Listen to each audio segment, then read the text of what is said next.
And welcome back to the Daily Wrap. It's potluck time. This is the part of the show we go around the table, share our favorite stories of the day. Brightest color goes first. I can't compliment that outfit enough. It's just tremendous. That would be me. Yeah, you know what? You got to be tan, my wife tells me, to wear yellow. It's and if you're not, it just doesn't work very well. Washes you right out. Yeah, and she's Scottish and Irish, so she doesn't wear a lot of yellow. Ah, see? But still, she That's looks right. good. Yeah. Yellow is a tough color. You got to pick the right yellow. Okay, you got to transition out of that. No way for me to do it because this was very not fun. This particular op-ed that got me worked up this weekend. So 40 million Americans approximately have student loans. I am one of them.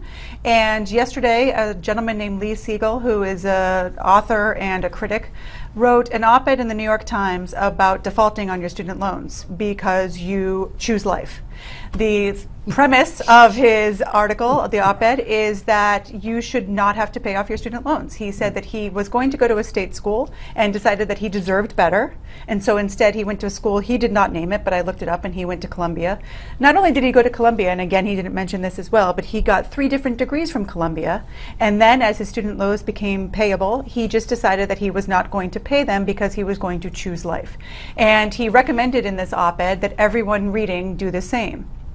This is so irresponsible in so many ways, primarily because the truth of the matter is that the government can actually garnish your wages. Bankruptcy does not discharge student loans. It's one of the few loans that are not discharged. And so for those people who aren't freelancers, like I assume Mr. Siegel is, who actually have wages coming in, the federal government can garnish your wages and take 15%. They can also garnish your tax returns and your Social Security benefits. So Mr. Siegel may have something coming when he gets a little bit older if he actually needs that money.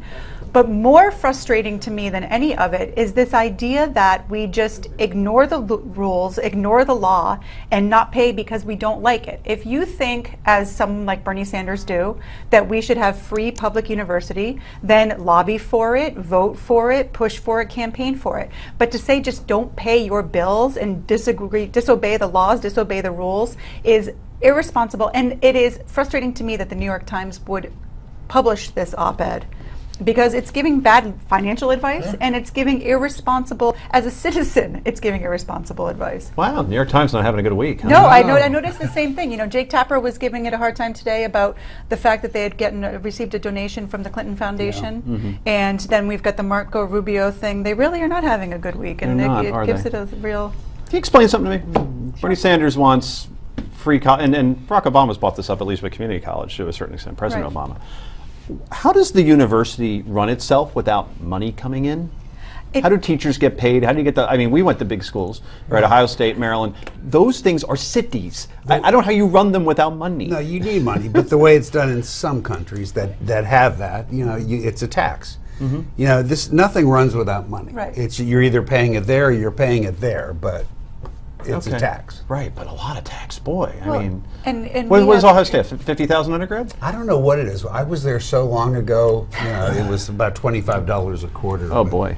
Well, it also raises the whole question of why do we believe that people have to go to college? There are lots and lots of kids in this country who are going to college with no business going to college because they don't know what they're going to do. Their next 4 years? Ivy League colleges. I mean, why do you can be a journalist without 3 degrees from Columbia? Who gets to decide that is the problem. I mean, if they're in college, they wanted to go. That decides it. If you can't afford it, that decides it. I got a huge problem with that. All right, Bill. So only rich people go to college. No, you take out loans and you pay them back. Oh, I agree with that. I agree with that. That's what you do. But you know, to Bill's point of not everybody should be in college, how do you decide who should and who shouldn't? The individual.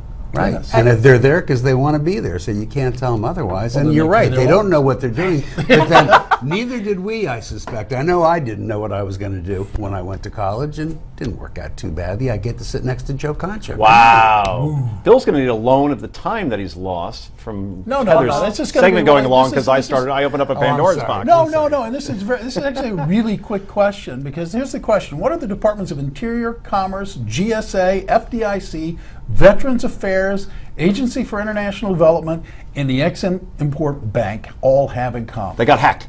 They didn't, but they don't have any permanent inspector generals. And you're looking at me going, why should I care that they don't have an IG? Well, here's the deal, folks. These are presidential appointed positions. They are independent watchdogs. And I can tell you, in all my years of being a reporter, there is nobody in Washington more willing to be scathing and critical of a department than the inspector general.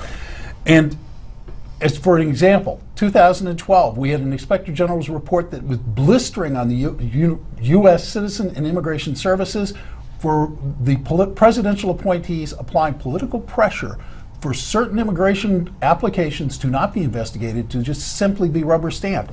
In 2013, the Inspector General for the Department of Homeland Security came out and identified worker visa abuse. 7 of the top 10 worst abusers were outsourcing companies based in India. We wouldn't have those information. I got to ask quickly, do they require Senate approval, confirmation? No, they don't. You can have an acting IG that is Senate appointed, but they don't have the independence. So an executive action simply would just put one in there. Yeah. Well, All the he's gotta do president's is say, clearly Joe Concha, you're the guy. president's very reticent about doing those things. So just want to, yay or nay next.